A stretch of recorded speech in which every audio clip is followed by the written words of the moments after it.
Hello everyone. बच्चों, कल हमने संधि के प्रकार पढ़े थे। संधि के प्रकार में 3 प्रकार थे: स्वर संधि, व्यंजन संधि और विसर्ग संधि। जो पहला प्रकार था स्वर संधि, मैंने आपको उसके भी 5 उपभेद बताए थे, उसके भी प्रकार बताए थे स्वर संधि के भी।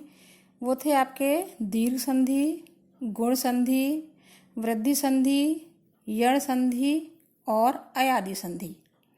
आज हम जो स्वर संधि के 5 प्रकार हैं उसमें से जो उसका पहला प्रकार है दीर्घ संधि, उसी के बारे में पढ़ेंगे। दीर्घ संधि को अगर हम शाब्दिक इसका अर्थ समझें तो दीर्घ शब्द का अर्थ होता है बड़ा। अर्थात दीर्घ संधि में जब 2 वर्णों के बीच में विकार उत्पन्न होता है या परिवर्तन होता है, तो परिवर्तन होने के बाद जो वर्ण बनता है वो हमेशा दीर्घ ही होता है, बड़ा ही होता है। आइए उससे पहले हम स्वरों के बारे में थोड़ी सी चर्चा कर लेते हैं कि दीर्घ संधि में किन किन स्वरों के बारे में बताया गया है। अ, आ, ई, उ, री, ए, ओ और औ। ये हमारे स्वर हैं। इन्हीं स्वरों में से कुछ स्वरों की दीर्घ संधि में आपको दिखाई दे रहे होंगे, जैसे दीर्घ आ, दीर्घ ई, दीर्घ उ और दीर्घ री। अब इसके बारे में हम बाद में बात करेंगे। पहले हम दीर्घ संधि की परिभाषा देख लेते हैं कि क्या होगी। देखिए, जब 2 ह्रस्व या दीर्घ, ह्रस्व शब्द का अर्थ है छोटा और दीर्घ का अर्थ है बड़ा, जब 2 ह्रस्व स्वर या दीर्घ स्वर मिलकर के दीर्घ स्वर बनाते हैं तो वहाँ दीर्घ संधि होती है। कहने का अर्थ यह है कि चाहे ह्रस्व स्वर हो, चाहे छोटा स्वर हो, चाहे दीर्घ हो, चाहे बड़ा स्वर हो, छोटे अथवा बड़े स्वर मिलने के बाद जब किसी दीर्घ स्वर का निर्माण करते हैं, किसी बड़े स्वर का निर्माण करते हैं, तब वहाँ पर दीर्घ संधि होती है। आइए इसको समझने के लिए, परिभाषा को समझने के लिए मैंने यहाँ कुछ अपने शब्दों में आपके लिए नियम लिखे हैं कि कैसे कैसे कहाँ पर कौन कौन से वर्ण आएंगे तो उनके स्थान पर क्या बनेगा। देखिए, जैसे ह्रस्व या दीर्घ, कौन कौन से ह्रस्व या दीर्घ? सजातीय। सजातीय मतलब उसी जाति के, जैसे छोटा आ और बड़ा आ, ये दोनों एक ही जाति के हैं, एक जैसे ही हैं। इनके बाद प्लस छोटा आ या बड़ा आ, इन दोनों में से कोई भी आए, अर्थात छोटे आ के बाद चाहे छोटा आ जाए चाहे बड़ा आ जाए, ऐसे ही चाहे बड़े आ के बाद छोटा आ आए चाहे बड़ा आए, ये दोनों ही सजातीय अगर आते हैं तो उनके बाद विकार होने के बाद, परिवर्तन होने के बाद कौन सा वर्ण बनेगा? दीर्घ आ ही बनेगा। उसी जाति का दीर्घ स्वर आ बनेगा। नेक्स्ट देखिए, छोटी ई आए या बड़ी ई के बाद, जब छोटी ई या बड़ी ई आए अर्थात उसी जाति का वर्ण आए, तब क्या बनेगा? उसी जाति का दीर्घ स्वर बन जाएगा। दीर्घ का अर्थ ही मैंने आपको बताया है बड़ा, यानी परिवर्तन होने के बाद उसी जाति का दीर्घ स्वर बनेगा। नेक्स्ट है उ और ऊ के बाद छोटा ऊ या बड़ा ऊ आए तो वहां पर भी उसका दीर्घ स्वर यानी कि ऊ बनेगा। ऐसे ही री के बाद री आए। देखिए इन दोनों में क्या अंतर है? ये री है जो कि आपको ऊपर दिखाई दे रही होगी, और यहाँ पे मैंने दीर्घ री लिखी है। इसमें इसको हम 2 बार, इस साइन को हम 2 बार से इस तरह से लिखते हैं, तब ये दीर्घ री हो जाती है, बड़ी री हो जाती है, जिसका वर्णन संस्कृत व्याकरण में किया गया है, लेकिन हिंदी की वर्णमाला में इसका वर्णन नहीं किया गया है। तो यहाँ आपको केवल इतना ध्यान रखना है कि अगर री या दीर्घ री के बाद री या दीर्घ री आती है तो यहाँ भी दीर्घ री ही बनेगी। आइए इन सारे शब्दों को अब हम उदाहरण के द्वारा समझ लेते हैं। फर्स्ट एग्जाम्पल हमने लिखा है पुस्तक प्लस आलय। अब पुस्तक प्लस आलय आपका किस प्रकार से दीर्घ स्वर में परिवर्तित होगा। अच्छा हाँ, एक चीज़ मुझे याद आ रही है यहाँ पर, ये जो मैं दीर्घ स्वर लिखे हैं आ, ई, उ और रे, अगर हम इन स्वरों को देखें तो इनमें से केवल आ, ई, उ और ई, ये 4 स्वर ही दीर्घ हुए हैं। अब यहाँ अगर देखा जाए, स्वरों को देखा जाए तो ए, ओ और औ, ये चारों स्वर भी तो दीर्घ हैं, तो फिर इनका यहाँ पे वर्णन क्यों नहीं किया गया है। ये 4 स्वर भी दीर्घ हैं, तो इनका दीर्घ संधि में प्रयोग क्यों नहीं किया गया। यहाँ मैं आपको एक चीज़ याद दिलाना चाहूँगी कि यहाँ पे इन 4 वर्णों का प्रयोग इसलिए नहीं किया गया है क्योंकि ये दीर्घ संधि जो अकह सवर्णे दीर्घा सूत्र है संस्कृत का, जिसकी रचना पाणिनि जी ने की है, व्याकरण के रचयिता पाणिनि जी ने अपना अष्टाध्यायी जो ग्रंथ है उनका, उसके अंदर की है, और उसमें उन्होंने 14 माहेश्वर सूत्रों के बारे में बताया है। उन 14 माहेश्वर सूत्र की अगर हम बात करें तो उसमें पहला सूत्र है अकह सवर्णे दीर्घा। लाइए इसको मैं आपको लिख के समझा देती हूँ।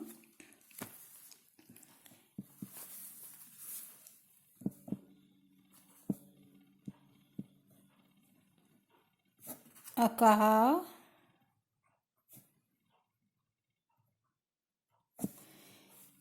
इस पहले सूत्र का अर्थ है अकह। अकह का अर्थ है आ से अक, जो आपका प्रत्याहार है। अब अक प्रत्याहार क्या है, केवल मैं आपको समझाने के लिए थोड़ा सा ये बता रही हूँ। आ, ई, उ और रा, सेकंड है री और का, यानी आ से ले, अकह का अर्थ है आ से लेके का तक। तो आ से लेके का तक हमारे कौन कौन से वर्ण आ रहे हैं, अ, ई, उ, री और री। तो इन अकह सूत्र में जितने भी वर्ण आ रहे हैं, अक सूत्र में जितने भी वर्ण आ रहे हैं, वो सभी सवर्ण जाति के अगर होंगे तो वहाँ दीर्घ संधि होगी, वो सब दीर्घ हो जाएंगे, वहाँ पर दीर्घ संधि होगी। सिर्फ इसी सूत्र के आधार पर ही दीर्घ संधि का निर्माण किया गया है। तो इसीलिए आप कह सकते हैं कि ए, ओ और औ, इन चारों दीर्घ स्वरों का प्रयोग दीर्घ संधि के अंतर्गत नहीं किया गया है। आइए अब हम समझ लेते हैं जो आपके उदाहरण लिखे हैं कि वो किस प्रकार से दीर्घ संधि में लिखे जाएंगे, या वहाँ पर वर्ण का निर्माण कैसे होगा, किस तरह से वर्ण परिवर्तित होने के बाद दीर्घ संधि में लिखा जाएगा। देखिए पहला शब्द है आपका, ये सारे उदाहरण आपके एग्जाम में आते रहे हैं। पुस्तक प्लस आलय, यहाँ पे कौन कौन से वर्णों के बीच संधि होगी। यहाँ पे का में से आ, और यहाँ पे ये देखिए यहाँ ह्रस्व आ है और यहाँ पर दीर्घ आ। इन दोनों वर्णों के बीच से जब संधि होगी तो कौन सा वर्ण बनेगा, दीर्घ संधि है तो वर्ण दीर्घ ही बनेगा, बना आपका आ। अब इसको हम इन दोनों शब्दों में किस प्रकार से लिखेंगे या कहाँ पर इस तरह इसको ऐड करेंगे। तो जब हमने पुस्तक के शब्द में से आ को हटा दिया, इस वाले आ को हटा दिया, तो हमारे पास शब्द बचा पुस्तक, आधा का हो गया, और यहाँ से आ हट गया तो क्या बचा, ला और या, लय। अब इन दोनों के स्थान पर अ और आ के स्थान पर क्या आएगा, ये वाला आपका आ। तो जब का के साथ हम आ प्लस करेंगे या आ लगाएंगे तो ये कैसे हो जाएगा, दीर्घ आ हो जाएगा, और उसके बाद हम इस लय शब्द को इसी के साथ जोड़ देंगे तो आपका शब्द बनेगा पुस्त, का के बाद आ वाला, ये आ जब इस स्वर इसमें जुड़ेगा तो का आपका पूरा हो जाएगा और आ दीर्घ की मात्रा आपकी यहाँ लग जाएगी और ले को आप इसी प्रकार से इसके साथ जोड़ करके लिख देंगे। शब्द बना आपका पुस्तकालय। दूसरा शब्द है आपका वेद प्लस अंत। इसमें भी वेद के अंदर आपका आ छुपा हुआ है, ह्रस्व आ, और यहाँ पे भी ह्रस्व आ है। चाहे ह्रस्व हो, चाहे दीर्घ हो, चाहे छोटा हो, चाहे बड़ा हो, परिवर्तन होने के बाद क्या बनेगा? दीर्घ ही बनेगा। तो इस तरह से हम देखेंगे, इसका भी दीर्घ आ बन गया। अब यहाँ पे क्या होगा? शब्द आपका बचा वेद प्लस आधना और ता, आ हट गया। इसमें से ये आपका ह्रस्व आ हट गया और यहाँ वेद के दा में से भी ह्रस्व आ हट गया। दोनों के स्थान पे क्या हो गया? दीर्घ आ। ये दीर्घ आ कहाँ पर ऐड किया जाएगा? वेद के साथ। तो क्या बनेगा आपका शब्द? वेद में आपने जब आ लगाया तो ये स्वर पूरा हो गया और आ की मात्रा, दीर्घ मात्रा यहाँ लग जाएगी और ये आपका ऐसे ही इसी के साथ जोड़ दिया जाएगा। शब्द बनेगा आपका वेदांत। ऐसे ही अगला शब्द देखिए, अगला उदाहरण देखिए। नव प्लस आगत। कल भी मैंने आपको बताया था कि शब्दों के बीच में जब हम विच्छेद करेंगे, संधि करेंगे, तब हमें उसको सार्थक शब्द को ही अलग अलग करना है। जो यहाँ पे आप देख रहे होंगे, पुस्तक प्लस आलय। आलय का अर्थ होता है घर, पुस्तक माने पुस्तकों का घर अर्थात लाइब्रेरी। ऐसे ही दूसरा शब्द दिया है वेद प्लस अंत। वेद का अंत, वेदों का अंत, उसे कहेंगे वेदांत। नव प्लस आगत। नव मीन्स नया, आगत माने आया हुआ। जो नया नया आया हो वो नवागत कहलाएगा। अब देखिए यहाँ कौन कौन से वर्णों के बीच संधि हुई है। नव में आपका ह्रस्व आ और ये आपका दीर्घ आ। सेम पुस्तकालय वाली कंडीशन है यहाँ पर। तो क्या हो जाएगा? परिवर्तित होने के बाद दीर्घ आ बन जाएगा। सेम वैसे ही लिखेंगे। नव में आपने आ जोड़ा, नवा हो गया। चलिए मैं आपको ऐसे बताया, नव प्लस गत, ये बचा आपके पास। जब आप आ को यहाँ लेकर के आएंगे तब नवा आ और गत ऐसे ही आ जाएगा। शब्द बना आपका नवागत। नेक्स्ट उदाहरण है आपका दयानंद। दया प्लस आनंद। अब यहाँ देखिए, दया का अंतिम वर्ण दीर्घ आ है और आनंद का पहला वर्ण भी दीर्घ आ है। यानी कि आ प्लस आ बराबर दीर्घ आ। परिवर्तित होने के बाद हमेशा दीर्घ ही बनेगा। यही दीर्घ संधि की पहचान है। यहाँ पे क्या वर्ण बचा? आपने अगर दोनों में से दीर्घ आ को हटा दिया, बना आपका दय। स्वर हट गया, व्यंजन में केवल यह बचा आधा और यहाँ पे आ हट गया, क्या बचा? नंद। अब वर्ण क्या परिवर्तित होकर के आया हमारे पास? आ। अब इस आ को जब या में हम प्लस करेंगे तो जब आ बनेगा इसमें तो हलंत हट जाएगा। ये ऐसे आ गया और नंद आपका ऐसे ही इसमें जुड़ जाएगा। शब्द बना आपका दयानंद। नेक्स्ट देखिए, रचना, रचनात्मक।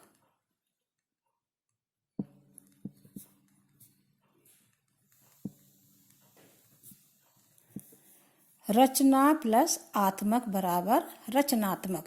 यहाँ पे भी दीर्घ स्वर है आ और दीर्घ आ, दोनों ही दीर्घ हैं। प्लस होने के बाद क्या बनेगा? दीर्घ आ ही बनेगा। तो क्या यहाँ पे हमारे पास क्या कौन कौन से शब्द बचे? आ हटा दिया, इसमें से क्या बचा? रचन,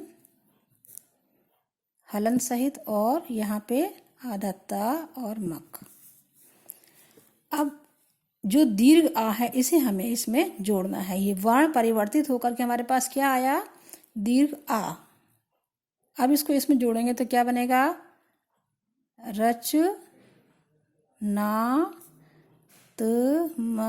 रचनात्मक।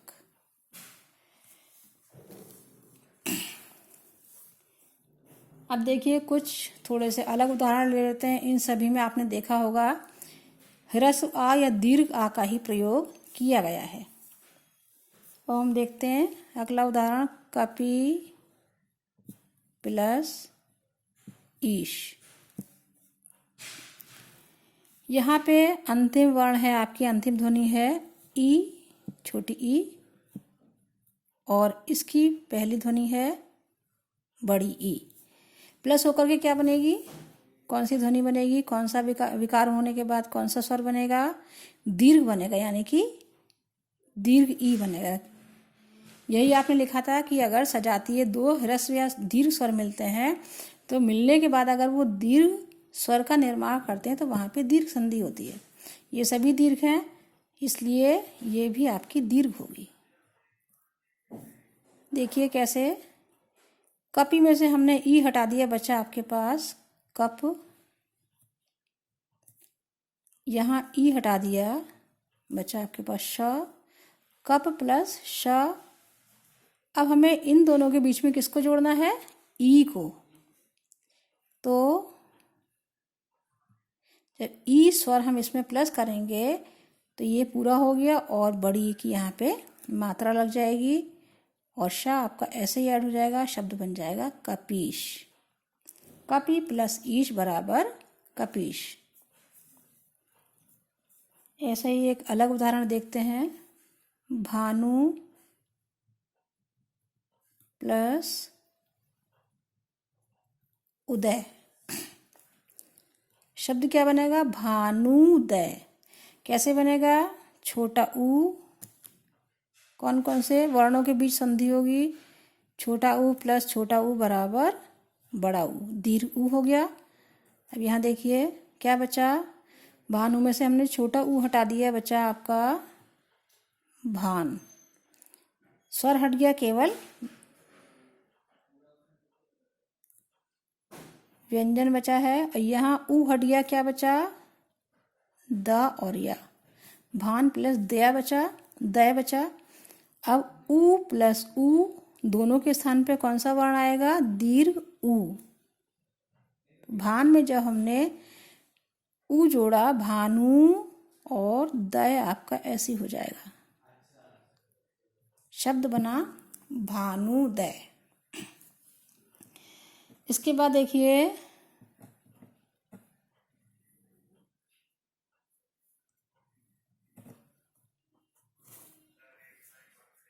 चलिए यहाँ से देख लेते हैं, गिरी प्लस ईश। गिरी प्लस ईश, इसमें से छोटी ई प्लस बड़ी ई, दोनों ही सजाती हैं, एक ही जाति की हैं, दोनों ई जाति की ही है। लेकिन परिवर्तन होने के बाद क्या बनेगा? यहाँ पे बड़ी ई बन जाएगी। क्यों? क्योंकि दीर्घ संधि है। चाहे छोटे आ के बाद बड़ा आ आए, चाहे छोटी ई के बाद बड़ी ई आए, चाहे छोटी ई आए, बनेगी क्या? बड़ी ई ही बनेगी, उसी जाति की दीर्घ हो जाएगी।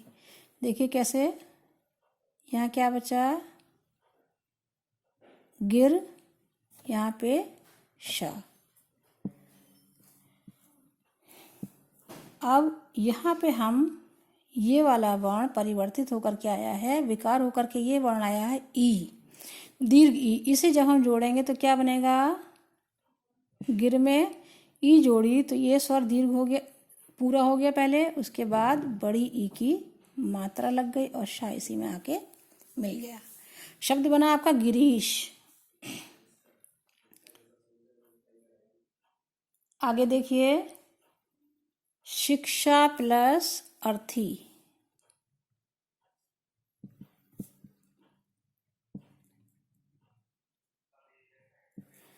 यहाँ पे आपका दीर्घ आ है प्लस ह्रस्व आ बराबर क्या हुआ, दीर्घ आ। बड़ा आ प्लस छोटा आ बराबर बड़ा आ।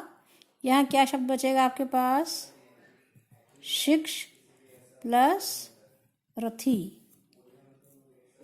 अब यहाँ पे हमने आ को प्लस करना है।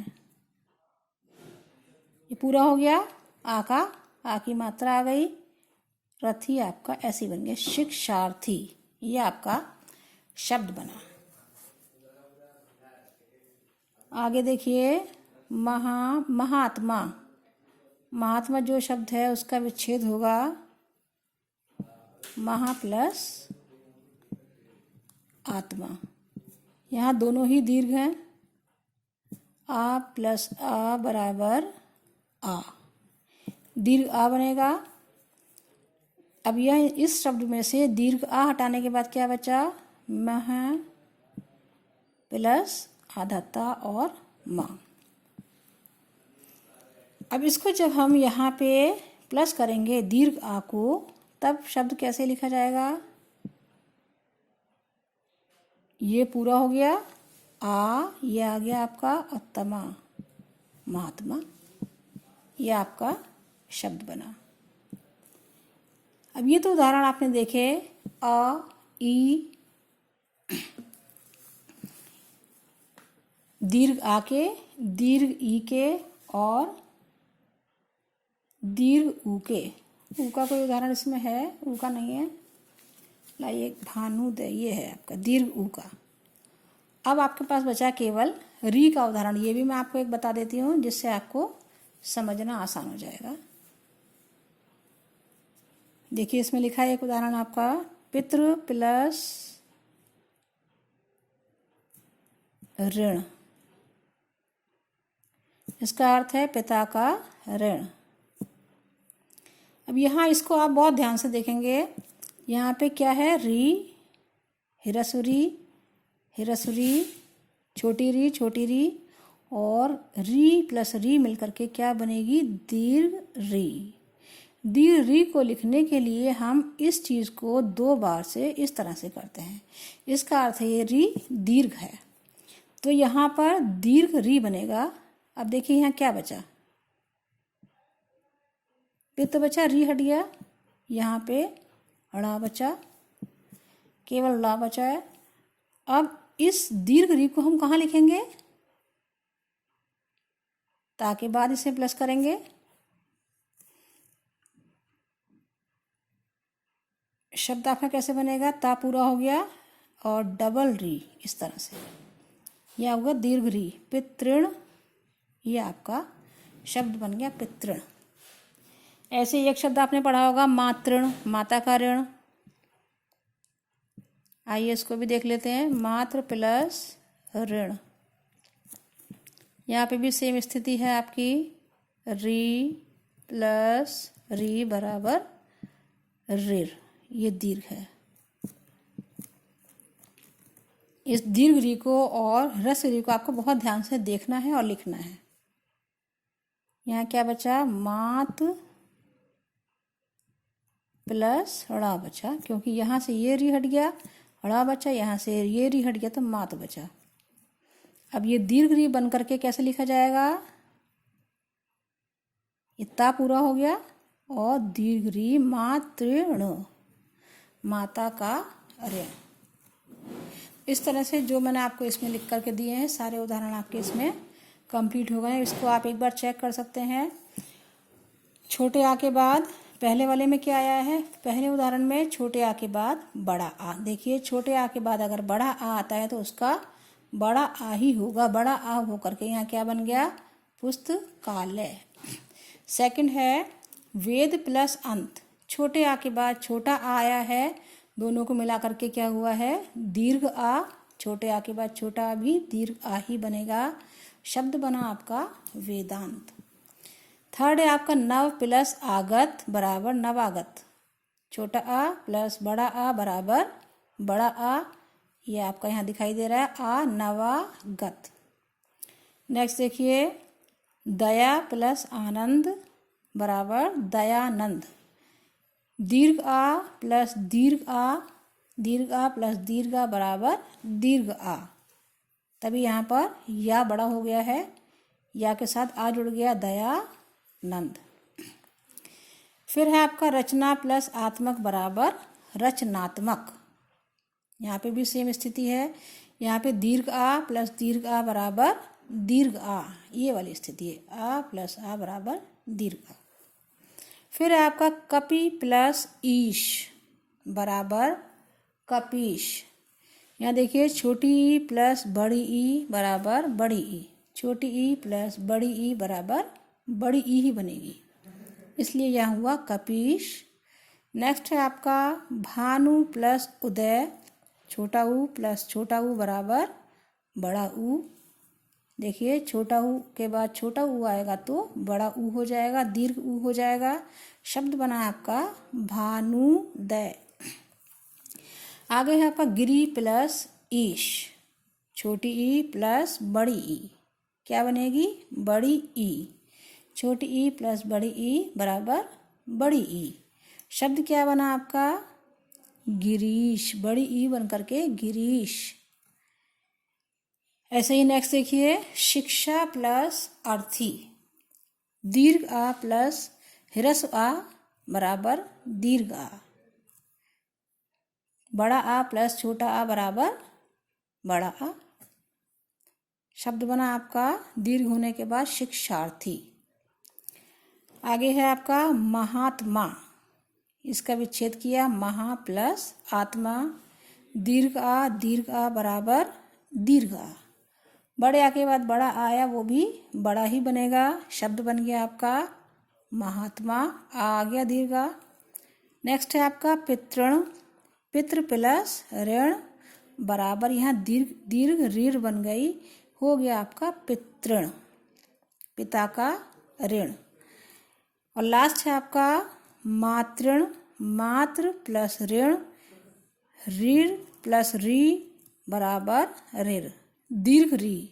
शब्द क्या बना, मातृण। तो इस प्रकार से ये सारे ही शब्द आपकी दीर्घ संधि के इन चारों वर्णों के अनुसार मैंने आपको सभी उदाहरण लिखवा दिए हैं।